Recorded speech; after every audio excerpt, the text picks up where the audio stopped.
Let me take this opportunity to introduce you to our Congressman from Tysons Tunnel, a man who is working very hard on this effort, and a man who I think we should take this opportunity to thank for his efforts going forward, Congressman Jim Moran. Thank you, Bob. Is this when I speak? Thank you, Mark.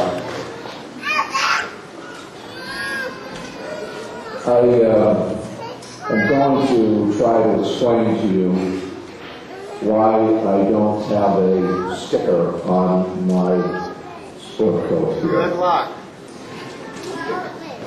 Careful. This has been a very difficult issue for a lot of people who you have not had an opportunity to talk with or even to hear from. But first of all, there's a man here, there's a man who is not here, who has done more than either Tom or I or even John Warner to get us where we are today. And that's Frank Wolf. Now, Frank, is that mine? Oh, shoot. Tim Kaine. This is, Governor?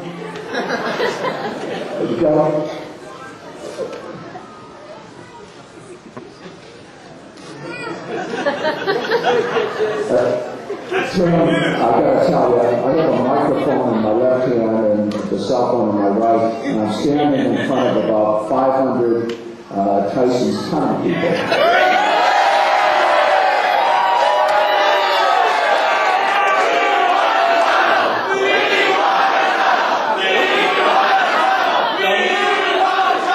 Regret that I informed Tim of the context of this.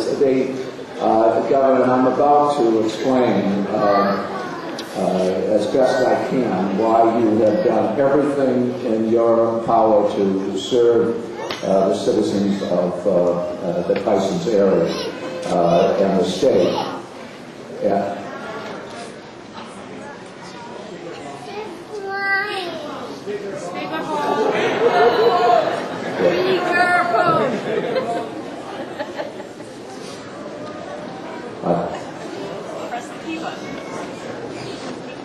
I understand that, Tim, and I'll talk to you afterwards. Let me finish what I started. I appreciate your comment, I respect everything that you have done on this, and you know that. Let me conclude the call here, and I'll call you in a few minutes. Okay. Thanks, Tim. Bye. All right. Now, that was. Yeah, we're going to find something. First of all, Frank has gotten $218 million for rail to Dulles. And this is Maine Riley.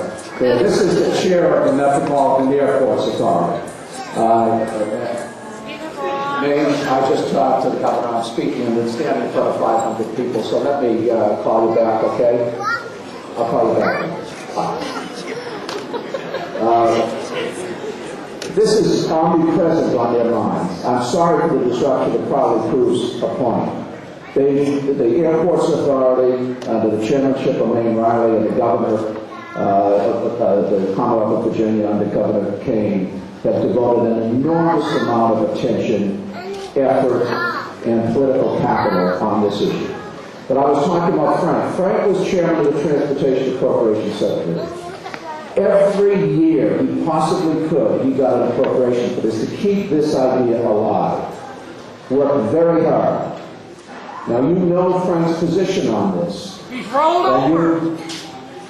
He hasn't rolled over, and those kinds of discussions are going to change the temperament of what I have to say.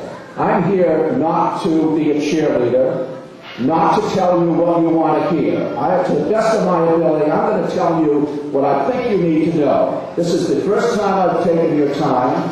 I won't consistently do this, but you need to know where we're coming from because there's been a lot of bad information. And I'm sorry that I'm not the kind of politician that you'd prefer to have standing here, but I'm going to tell you what I know and why I have the position I do. First of all, Frank feels very strongly he's not here for a reason, because he has worked so hard, and he is afraid that all that effort and all that money could come to no avail because we could lose rail through Tysons and to Dallas Airport. He believes that without a shadow of a doubt in his mind, and there's a good reason he may be right. Now, I appreciate how strongly you feel. I really do. And I'd love to see a tunnel. Tom would love to see a tunnel through Tysons. Obviously, we're not nuts. We know that Tysons could be such a better community if you didn't have an aerial, if you didn't have a rail station running right through the heart of town of Tysons. We're not crazy. We understand that. But there's a reality we have to deal with. Now, there was a decision that was made by everyone who had a role to play in this. The final review was only, 3.5 years ago, well, maybe 4 years ago. And all of the actors, all of the major decision makers concurred in that decision, which was to reject the concept of a tunnel. The Fairfax County Board of Supervisors, the Loudoun Board of Supervisors, the Washington Metropolitan Area Transit Authority, the Metropolitan Washington Airports Authority, all of those people. The governor wasn't part of that, but he had to respect that decision making. And then, because he wanted a tunnel,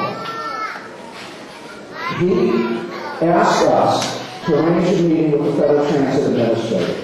We did that. Tom and Frank, Senator Warner, Senator Allen, myself, and the governor.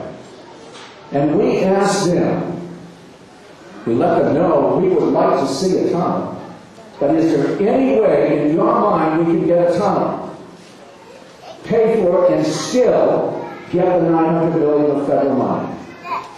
And they told us unequivocally that if you delay this for a tunnel, it will require an environmental impact statement, it will delay it for more than a year, and it is very unlikely that you will get federal funding for this project.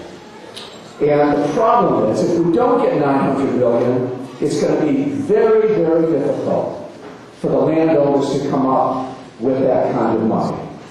And that's what was on the governor's mind when he made the decision he made. And he's the executive. He has to make the decision. Well, it's easy for politicians to tell people what they want to hear. But he was the one that ultimately had to make the decision. He made that decision on the basis of all the information in front of him.